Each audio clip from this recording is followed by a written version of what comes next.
오늘은 시청자 상담 코너 하려고 하는데 뜰한채 임장을 다녀왔는데 너무 많이 올라버린 거야 그새.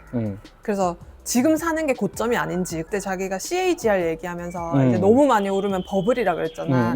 그때는 버블이 아니었는데 지금 혹시 버블일까봐 또 걱정하시거든? 그럼 일단 팩트체크부터 한번 해보자. 가격을 내가 봤어. 이전에 우리 8억대 영상 아파트 추천 찍을 때 뜰한채, 그 다음에 기름 1단지, 관악 드림타운 이렇게 1순위로 추천을 드렸던 것 같은데, 뜰한채도 진짜 많이 올랐어. 지금 이 그래프를 보면 1년간 35%나 올랐지. 근데 이게 우리가 직장인들은 왜 S&P 500 사놓으면 부자 된다고 하잖아, 나중에 보면.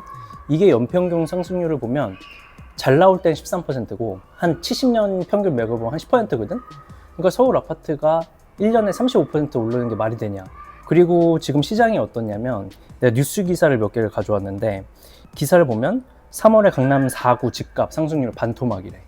그리고 강남 집값이 떨어졌대. 근데 이제 전세는 오르고 있다. 뭐 이런 기사가 나오는 거 보니까 일단 상급지에 달리고 있던 시장 동력이 멈췄다. 한 가지 불안한 포인트. 그런데 그 와중에 지금 시청자분께서 보고 있는 뭐 서대문구, 강서구, 그리고 동작구, 뭐 동대문구 이런 데들은 지금 막 엄청 뜨거운 열기인 거야. 그러다 보니까 상급지는 안 오르는데 이제 평균급지나 평균 이하급지들만 계속 오르다 보니까 당연히 불안하시겠지. 또 그것뿐만이 아니지. 이제 지방선거가 코앞으로 다가왔는데 지금 기사를 몇 개 보면 주택 공시지가가 많이 올랐고, 그래서 이제 종부세 포함해서 보유세가 엄청 오를 거라 그러고, 세율도 이제 종부세도 공고안이 이제 나올 거라고 하지.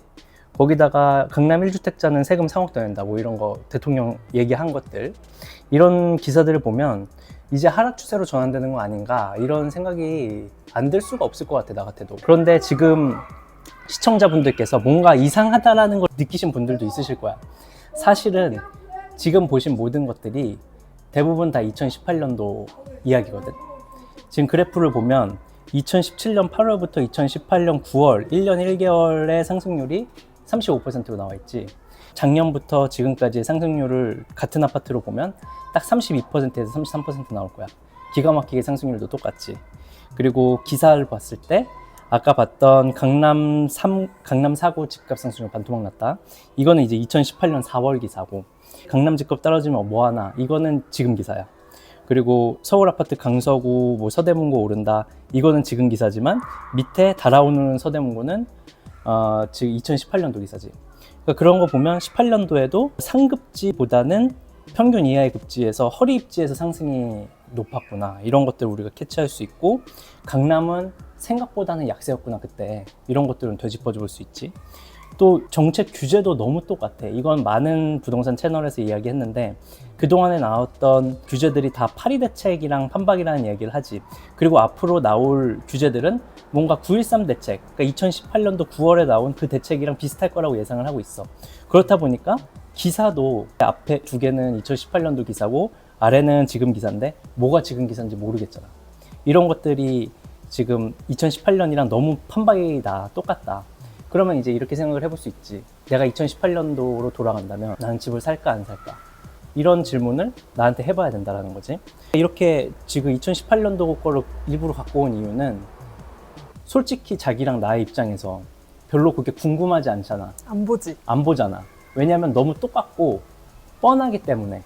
그러니까 모든 상황이 그때와 똑같기 때문에 어떻게 하면 그 시절을 겪어보면서 같은 고민을 했던 사람으로서 지금의 내 시각으로 지금의 시장이 어떻게 보일까를 시청자분께 그대로 공유를 해드리고 싶었어. 그래서 내가 2018년도 거를 시장, 그 다음에 규제, 그 다음에 이제 상승 지역 이렇게 섞어서 보여드린 거거든. 그러니까 앞에서 봤던 기사들이랑 상승률 그래프를 봤을 때 2018년과 지금의 시장이 얼마나 비슷한지 알겠지. 이거를 한번 다시 풀어볼게. 이 상승의 연차도 2018년도에 3년 차였고, 상승을 한 지역을 보면은 강남, 서초구, 용산구, 성동구 다 상급지가 주도를 했었지. 그리고 상승률을 살펴보면 40년 연평균 상승률이랑 비슷해. 아파트의 40년 연평균 상승률이 5.5%인데 2018년도 5년 연평균 상승률 보면은 5.8%. 비슷하지. 지금의 시장을 한번 보면 정말 비슷한 게 뭐냐면 상승한 지 3년 차고, 그 다음에 상승의 형태도 상급지가 주도를 했지. 그리고 연평균 상승률도 5.4%야. 그러니까 이게 상승의 형태, 상승의 연차, 상승률 세 개가 다 비슷한 거야. 근데 정말 궁금한 건 이걸 거야, 시청자분께서. 다음은 어땠나요? 그럼 2019년부터 2020년을 우리가 2차 사이클이라고 하는데, 이 2차 사이클은 갭 메우기 시장이었어. 그래서 앞에 봤던 뭐 서초구, 강남구, 용산구 이쪽이 상승을 이끈 게 아니라 서대문구 이하 입지 있지? 이쪽의 상승률이 더 컸다라는 걸 지금 볼 수 있고, 이때 나왔던 기사들이 서울의 강남보다 노도광이 더 많이 올랐다, 이런 기사들 나왔고, 수원이 급격하게 오르고 있다, 구리가 급격하게 오르고 있다, 송도가 서울의 상승률을 넘어서고 있다, 이런 기사들이 막 나왔거든. 그러면서 이제 CAGR, 그러니까 연평균 상승률을 보면 이때는 8%가 넘었어. 내가 이전 영상에서 말씀드렸듯이 5년 연평균 상승률이 7%가 넘어가면 조금 과열 시장이 시작된 겁니다 라고 말씀을 드렸는데, 이때는 이미 과열의 초기 장에 진입을 했던 거지. 이때 멈추지 않고 또 21년, 22년 때는 양주랑 이천까지 오르면서 서울의 전체가 다 패닉 바잉 시장으로 들어가면서 다 올라가기 시작해. 그래서 이때는 연평균 상승률이 약 10%에 가까웠지. 그러니까 40년 연평균 상승률의 약 2배 정도 가까이 급격하게 오른 시장인 거야. 지금은 아까 봤듯이 이런 2차 사이클, 3차 사이클에 진압하기 전 시장이라고 할 수 있고, 1차 사이클에 막바지로 치닫고 있다. 그러다 보니까 이 서대문구 천연뜰 한 채의 입지에서 이제 그동안 강남에서 3년간 올랐던 그 상승률을 1년 안에 따라잡아야 되니까 얼마나 급격하게 오르겠어. 그래서 1년에 30%씩 오르고 이런 그림이 나오는 거지. 그런데 반대로 이 과거를 한번 보시면 1, 2년 전에 이 천연뜰 한 채 같은 경우는 어떤 말이 나왔겠어, 집주인들이. 강남만 오른다, 여긴 안 오른다, 이런 말 나왔겠지. 그러다 보니까 이 급격하게 키 맞추기를 한 것 뿐이지, 이게 5년 평균으로 쫙 늘려보면은 이 아파트만 많이 오른 게 아니다. 그래서 그때 8억대 아파트 추천을 해드렸을 때 관악드림타운이랑 기름레미안 비교해봐도 비슷한 수준으로 오른 거지, 이 아파트만 많이 올랐다고 볼 수는 없어. 일각에서는 그런 얘기도 해. 그때는 코로나라 특수한 상황이었다. 왜냐면 코로나 특수로 돈을 엄청 많이 풀었잖아, 유동성. 그래서 뭐 이천이라든지 양주까지 다 오른 게 아니냐. 아, 하반기 2차 사이클, 3차 사이클 때 지금도 그래. 지금도 그때 못지않게 유동성이 늘어나고 있거든. 그러니까 물론 코로나만큼 유동성을 한 번에 급격히 풀진 않았지만 기사를 보면 지금도 100조 가까이 푼다 그러지. 이게 뭐냐면 이 이란 정쟁으로 인해서 호르무즈 해협 지금 막아놨잖아. 그러면 이제 공급망이 붕괴된다, 이게 딱 나오는 공식인데, 그렇다 보면은 에너지 가격이 오르게 될 거고, 이런 것들이 이제 서민한테 피해가 가는 걸 막기 위해서 돈을 풀 수밖에 없거든. 그러면 결국 이 돈이 뭐 에너지 사는 데만 쓰겠어? 주식 사는 데 쓰겠지. 주식이나 비트코인 오르면 결국 돌돌 부란 말이야. 그러면 결국 우리나라 시장에서 부동산의 공급 부족이랑 또 이런 유동성 확대라는 본질적인, 그러니까 구조적인 문제를 해결하지 못하면 나는 집값 사이클의 형태가 과거랑 다를 거라고 보진 않아. 이게 개인적인 내 의견이야. 그리고 다른 또 하나의 질문이 2019년에 부동산이 잠깐 쉬었잖아. 상승이 잠깐 쉬었단 말이지. 그렇게 될 확률은 없는지. 물론 이때 2018년도 9월 13일에 종부세와 보유세를 건드린 것도 영향이 없다라고는 할 수는 없어. 그런데 그것보다 더 크게 보는 게 난 뭐냐면 2019년, 2020년에 굵직한 큰 단지들이 좋은 입지, 서울의 핵심 입지에 많이 들어왔어, 공급 물량이. 그러니까 2019년, 2020년 합쳐서 한 10만 세대 정도 들어왔거든. 근데 이게 그냥 뭐 경기도 외곽에 들어간 게 아니라 개포에 뭐 개포 레미안 포레스티지, DH 아너이즈, 게레블 이런 것들 다 들어왔고, 가락동에 1만 세대 가까이 되는 헬리오시티 입주했지. 거기다 고덕에 그라시움 들어왔지, 아르테온 들어왔지, 고세나 들어왔지, 베네루치 들어왔지, 부가연에 이편한 세상 들어왔지, 힐스테이트 들어왔지, 마포에 마포그랑제 들어왔지, 신길 뉴타운에 보람의 SK뷰도 이때 들어온 거야. 그러다 보니까 지금 좋은 뉴타운들, 그리고 강남 3구 이런데 대단지들이 한꺼번에 입주하다 보니까 전세도 생각보다 안정될 수밖에 없고 매매가도 안정될 수밖에 없던 거지. 근데 지금 공급을 보자고. 지금을 보면은 2026년에도 공급이 없는데 2027년에 좀 늘어나는 걸로 보이지. 근데 이게 거의 반토막이 DH 클래스트라는 한 단지, 5,000세대 단지야. 그러니까 이건 사실 일반적인 공급은 아니잖아. 가장 상위단의 가장 상위 상품의 그 아파트인 거고, 이런 것들은 이제 직장인들이 사기에는 조금 어려운 공급이란 말이지. 이걸 빼고 보면은 사실 2년 동안 2만 세대도 채 안 되는, 그러니까 만 세대 조금 넘는, 그러니까 지난 장에 2년간 10만 세대가 들어온 공급이랑 앞으로 5년간 2만 세대도 입주가 안 되는 이 서울시장은 한국이 다를 수밖에 없다라는 거지. 거기다 아까 말했던 유동성까지 여기에 더해줘봐. 그러면 구조적으로 사실 집값이 상승으로 갈 거라는 생각이 들 수밖에 없거든. 그런 생각이 들어. 지금 현재 시드 금액이 3억이란 말이야. 그리고 연봉이 이제 6,500만 원인데 10억으로 입지를 높이고 싶지만 이제 사실은 그 주담대 원리금 상한을 생각하면 무리를 해야 되는 거지. 그래서 무리를 하더라도 10억 아파트를 봐야 되냐, 아니면은 딱 그냥 맞게 7억 5천 선에서 이제 봐야 되느냐, 이게 또 고민이신 거야.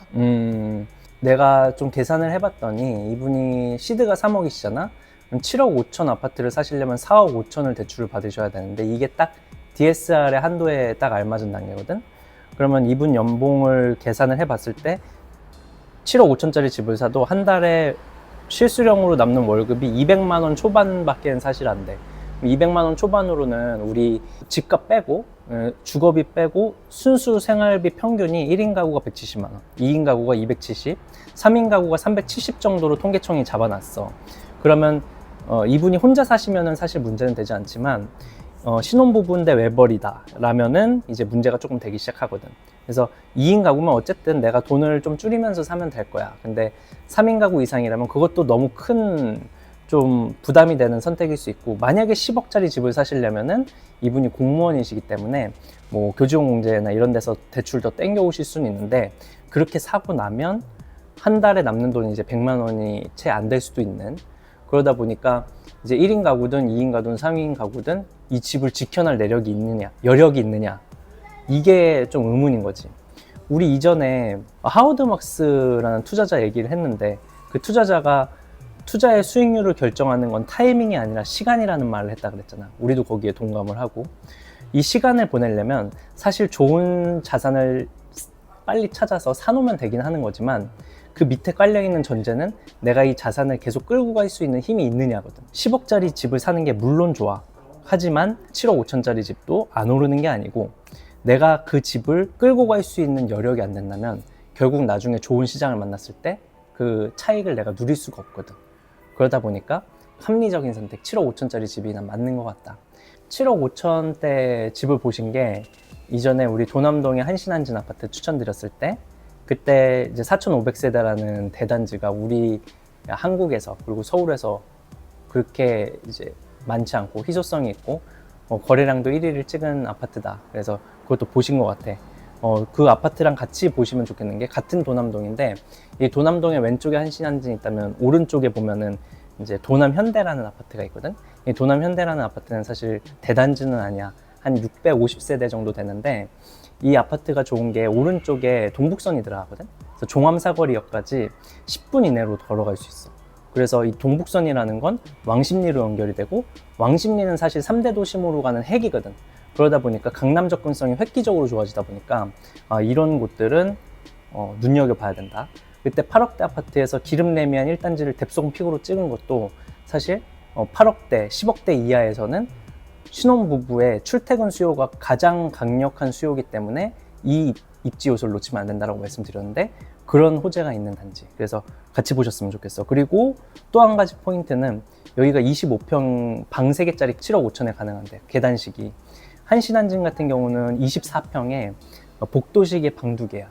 그래서 과거의 그래프를 보면은 항상 한신한진 방 2개짜리보다 도남현대의 방 3개짜리 25평이 살짝 높았거든. 근데 지금 한신한진이 대단지다 보니까 먼저 뛰잖아.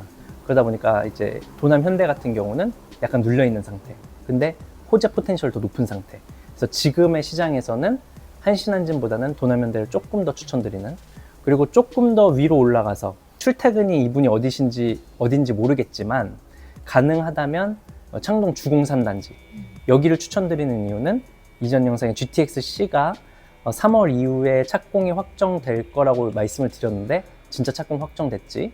그래서 지금 보면 창동이 좋은 게 이 전용 구간으로 들어가서 배차 간격이 6분마다 오는 GTX-C를 이용을 할 수 있는 거야. 그러니까 거의 GTX-C를 지하철처럼 이용할 수 있는 역인 거지. 근데 이 창동역 주변에 주목해야 되는 단지가 대장단지는 19단지, 주공 19단지. 이 주공 19단지를 따라가면서 대장을 저격할 수 있는 단지가 바로 주공 3단지. 주공 3단지 같은 경우도 상당히 대단지고 여기 24평. 근데 방 2개의 복도식이라서 조금 걸리긴 하지만 기본적으로 이 강남 접근성을 깔고 갈 수 있다는 거, GTX-C로 인해서. 그런데 이제 군집성도 갖추고 있고 이 신축이 될 단지기도 하고, 그동안에 사실 이 창동 같은 경우가 상당히 집값이 약했던 이유가 GTX-C 들어간다 그래서 엄청 많이 올랐었어. 근데 GTX-C만 못 갔지, ABC 중에서. 그래서 그거 눌렸었지. 그리고 이 창동주공 3단지 같은 경우는 가장 먼저 안전진단이 패스가 됐는데 이 단지 내부의 이유로 잠깐 재건축이 쉬었던 거야. 근데 그 안 됐던 이유가 이전에 말씀드렸던 입대위랑 재건축 추진위의 의견 차이였는데, 입대위가 이번에 바뀌면서 재건축 추진위랑 마음이 맞기 시작했거든. 그래서 이제 추진위 설립하고 구역 지정되고 이렇게 하면 그동안에 맡겼던 재건축까지 추진이 되면 앞서 얘기했던 단지들이랑 가격 차이를 벌릴 것 같다. 왜냐면 그게 없었어도 가격이 비슷했기 때문에.